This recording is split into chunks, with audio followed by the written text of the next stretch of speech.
PF 대출의 부실 문제, 이것이 수면 위로 올라오면서 말이죠.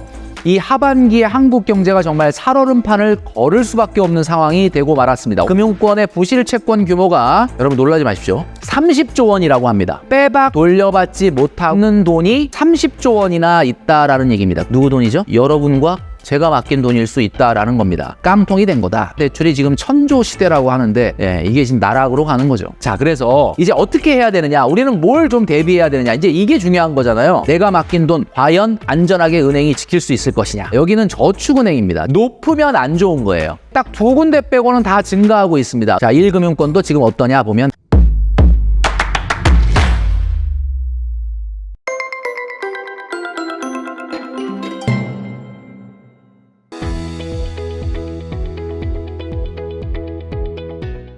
네, 여러분 안녕하십니까. 돈으로 혼쭐 내는 남자 누구겠습니까? 바로 돈줄남 김경필입니다. 오늘 이 시간에는 2023년도 하반기 드디어 올 것이 왔습니다. 제가 영상을 통해서 계속 경고하고 뭔가 경제 위기급 태풍이 오고 있다라고 예고를 했었는데, 자, 바로 PF 대출의 부실 문제, 이것이 수면 위로 올라오면서 말이죠.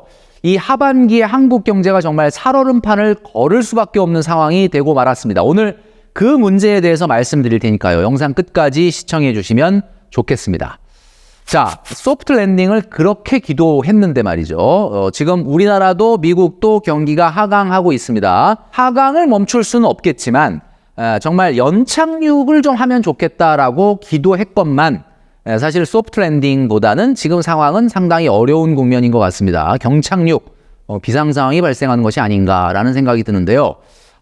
자, 그게 바로 뭐냐? 폭탄 돌리기가 된 부동산 PF 대출 때문입니다. 자, 여러 유튜브나 뉴스 보도를 통해서 여러분도 보셨겠지만, 뭐 PF라는 게 도대체 뭐냐라고 얘기하는데, 우리가 흔히 담보대출이라는 건 뭐죠? 뭐 예를 들면 우리가 가장 흔하게 이야기하는 주택담보대출, 주택이라는 담보가 있지 않습니까? 거기에 돈을 빌려준 거란 말이죠. 전세자금 대출, 전세금이라는 담보가 있지 않습니까? 자, 그런데 PF라고 하는 거는 말 그대로 프로젝트 파이낸싱입니다. 프로젝트가 뭐죠? 영어로 계획 또는 기획입니다. 기획. 그냥 서류예요, 서류. 그냥 아무것도 없어. 그냥 이렇게 해갖고, 이렇게 해서 지어서 나중에 이렇게 해갖고 분양을 해서 이렇게 해서 돈을 벌 거다 라고 하는 그냥 프로젝트만 제출한 겁니다. 아무것도 없는 겁니다. 자, 그런데 거기에다가 대출을 해준 거예요. 그러니까 웬만하면 1금융권 같은 경우는 이 프로젝트 파이낸싱을 안 하겠죠. 그러니까 한마디로 말을 해서 예를 들면 은행보다는 뭐 이 금융권, 뭐 증권사나 보험사, 또는 저축은행, 뭐 이런 데들이 이제 주로 연루가 되어 있는데, 아무래도 굉장히 높은 이자를 받을 거 아닙니까? 담보가 그냥 프로젝트잖아. 그냥 서류에다가 돈 빌려주는데 누가 이자를 적게 받겠습니까? 그러니까 왕창 이자를 받아. 그러니까 아무 문제만 없으면 수익이 대박인 거예요. 자, 그런데 잘못되면 어떻게 되느냐? 이게 지금 나락으로 가는 거죠. 여러분, 자영업자 대출이 지금 1000조 시대라고 하는데, 한국 경제의 발목을 잡는 일이 가계부채 문제가 될 것이다라고 예고했던 적이 굉장히 많았는데, 진짜 아니나 다를까 이 자영업자들이 지금 경기가 굉장히 급격히 꺾이면서 힘들지 않습니까? 연체율 증가되고 있는데, 이 PF 대출마저 지금 올 가을에 만기들이 집중되어 있다라는 거예요. 자, 그런데 연체율이 정말로 눈에 띌 정도로 지금 올라가고 있습니다. 자, 이것이 바로 한국 경제의 하반기에 발목을 잡지 않을까라는 걱정이 되는 거죠. 여러분, 자, 이게 왜 문제가 되는지 한번 생각을 해보겠습니다. 자, 최소 5% 정도 성장이 되는 경제, 여러분 한번 생각해 보십시오. 그냥 5% 정도, 뭐 고성장은 아닌데 매년 5% 정도 성장이 되는 경제는요, 이렇게 되는 거죠. 자산 가치가 이렇게 완만하게 올라가요. 자, 그러면 가격은 어떻게 되느냐? 이 자산 가치에 따라서 올라가는데 상당히 이 동행을 하는 성격이 강합니다. 그러니까 무슨 얘기냐면, 가치보다 가격이 떨어지거나 가치보다 가격이 올라가도 상당히 이 변동폭이 크지 않다라는 거예요. 자, 그런데 이게 왜 그러느냐? 지금 좀 전에 보여드렸던 것처럼 이렇게 되면 뭐 크게 자산 시장에서 문제가 될 일이 없습니다. 내가 산 주식이 떨어져 봤자 가치보다 그렇게 많이 안 떨어지고, 또 금방 회복을 하고, 또 너무 급격하게 가치보다 올라가서 다치는 사람들이 안 나타나게 될 텐데, 지금 상황은 좀 그렇지가 않은 것 같습니다. 자, 자산 가격의 결정 공식. 자, 돈줄남이 계속해서 말씀드리고 있지만 자산 가격이라는 거는 연간 수익 나누기 요구 수익률이라고 말씀드렸죠. 요구 수익률이라는 것은 여러분 아시겠지만 안정성에 반비례하는 겁니다. 안정성이 높을수록 요구 수익률은 낮아지는 거죠. 그래서 이 세상에서 가장 낮은 요구 수익률이 바로 은행 예금이다라고 말씀드린 적이 있습니다. 자, 그러니까 쉽게 얘기하면 이거예요. 자, 연간 수익이 1,000만 원짜리 프로젝트가 있어요. 자산이 있어요. 여러분 생각해 보세요. 1년에 1,000만 원을 버는 수익이 있어. 그 수익, 그 사업권을 얼마 주고 사실래요? 여러분들 요구 수익률이 만약에 7.5%다. 자, 5% 정도의 경제 성장이 일어나는 사회, 경제에서는 예금도 한 5% 하겠죠. 최소한. 5%면은 그거의 1.5배 정도, 은행보다는 좀 위험할 테니까, 그죠? 은행보다는 위험할 테니까 한 1.5배 잡으면은 7.5% 아닙니까? 0.075. 그럼 그 자산의 가격은 얼마로 프라이싱이 되는 거냐면 1억 3,300이 되는 거예요. 그러니까 쉬워요. 그러니까 5% 정도의 경제 성장이 있는 사회에서 어떤 것에 1,000만 원 정도 매년 수익이 나오는 자산은 요구 수익률이 예금보다 한 1.5배 정도라고 봤을 때 1억 3,300입니다. 이게 정상적인 프라이싱이거든요. 자, 그런데 이게 프로젝트 파이낸싱이라고 한번 생각해 보세요. 자, 그런데 요구 수익률이 0.015, 1.5%로 낮아진 거야. 자, 이게 왜 낮아졌느냐? 여러분, 금리가 1%였던 거 우리 기억나시죠? 2021년도에 1%. 그러니까 그거에 1.5배 해봐야 0.02로밖에 안 돼요. 그러니까 자산 가격이 어떻게 됩니까? 1,000만 원 나누기 0.02로 하면 갑자기 1억 3,300이던 것이 헐 6억 6천만 원까지 올라간 거예요. 그러니까 이때 신났지. 뭐 PF 같은 경우는 뭐 돈을 못 갚을 리가 없는 거죠. 이 사업이 뭐 내가 1억 3천밖에 안 될 거라고 생각했는데 뭐 6억 6천이나 자산 가격이 가니까 돈을 못 갚을 리 있습니까? 그러니까 금융권도 막 이런 데 돈을 빌려주는 거지. 자, 그런데 여러분 영원히 요구 수익률이 1.5%가 아니야. 금리가 지금처럼 올라가니까 어떻게 되느냐? 이렇게 되는 거죠. 자산시장이 미쳐 날뛰는 거죠. 한마디로 말하면 아까와 그림이 완전히 다릅니다. 지금 보시는 것처럼 뭔가 자산 가격의 상승에 비해서 뭔가 자산 가격이 널뛰기를 하는 겁니다. 흔히 얘기하는 모멘텀이 증가됐다. 뭐 이런 이야기를 많이 하는데. 자, 여기서 한번 잘 보세요. 자, 이게 왜 문제가 되느냐? 프로젝트 파이낸싱입니다. 자, 요구 수익률이 금리가 낮을 때는 이렇게 낮았어. 근데 금리가 지금 다시 올라갔습니다. 미국은 기준금리가 5%가 넘거든요. 우리나라도 3.5%. 이러다 보니까 요구 수익률이 올라가서 다시 0.05%가 된 겁니다. 자, 그렇게 되면 어떻게 되느냐? 다시 얘는 2억으로 3분의 1 토막 나는 거죠. 한마디로. 무슨 얘기냐? 3.5%의 요구 수익률, 한마디로 이렇게 갑자기 금리가 올라가니까 프로젝트 파이낸싱이 아까 6억 6천이었잖아요. 가치가. 갑자기 2억 원으로 3분의 1 토막 나는 거예요. 이렇게 되니까 뭐 돈을 갚을 수 없게 된다라는 거죠. 깡통이 된 거다. 이렇게 봐야 되는 겁니다. 자, 지금 나오고 있는 뉴스들을 보면 제목만 보면 아주 그냥 겁이 덜컥덜컥 납니다. PF 연체율 급등. 자, 그래서 여러분 이런 뉴스들, 기사들 다 좋은데 우리는 그러면 이제 어떻게 해야 되느냐? 우리는 뭘 좀 대비해야 되느냐? 이제 이게 중요한 거잖아요.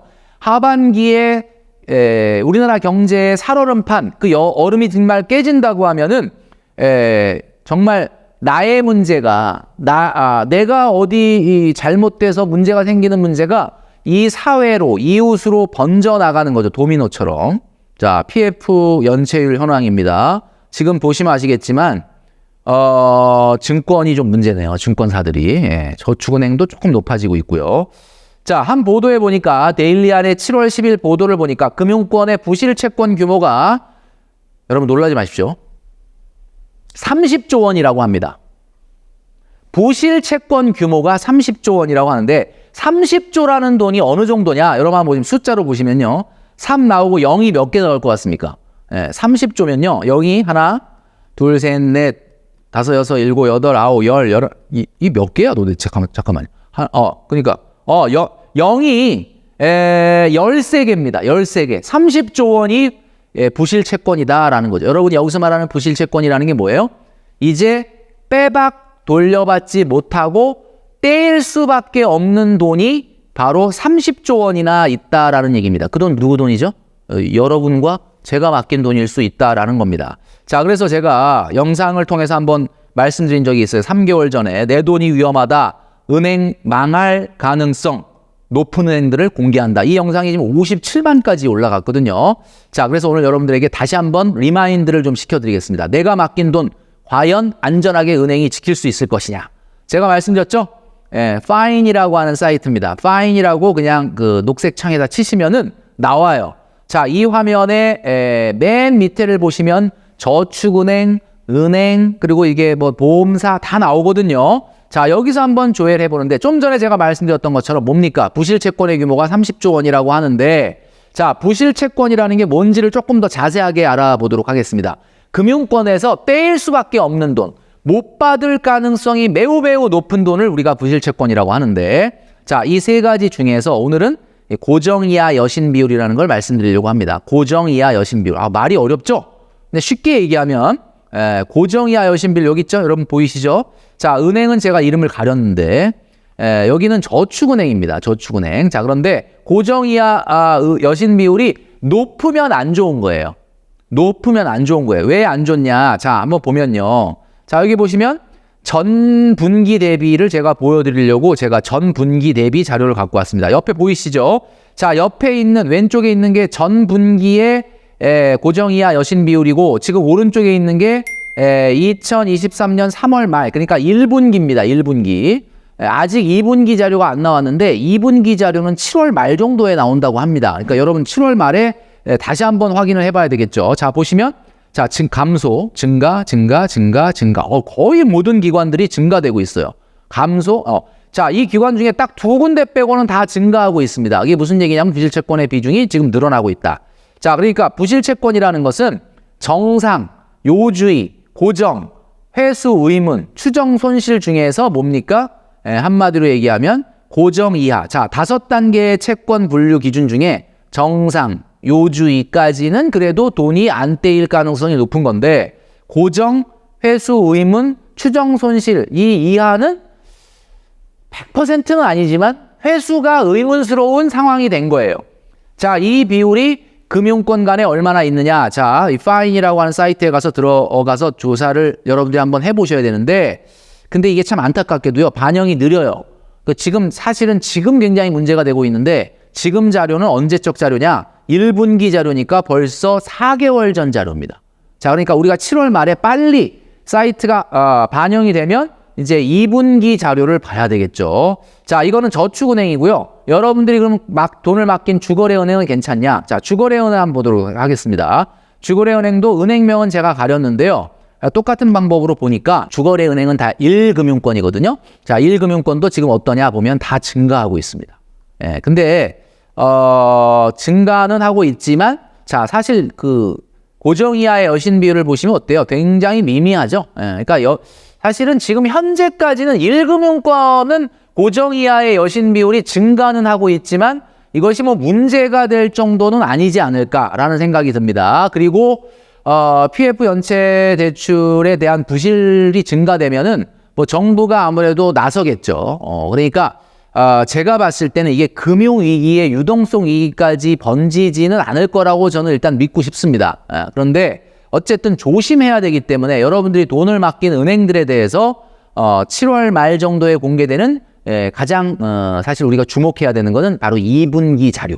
얼마나 고정이하 여신 비율이 늘어나고 있는지 위험 수위는 아닌지 최소한 8%가 넘는다 그러면 빨간불이라고 생각하시면 됩니다. 자, 8%가 안 넘도록 여러분들이 한번 기도하면서 자료를 좀 보셔야 될 거다라는 말씀을 드립니다.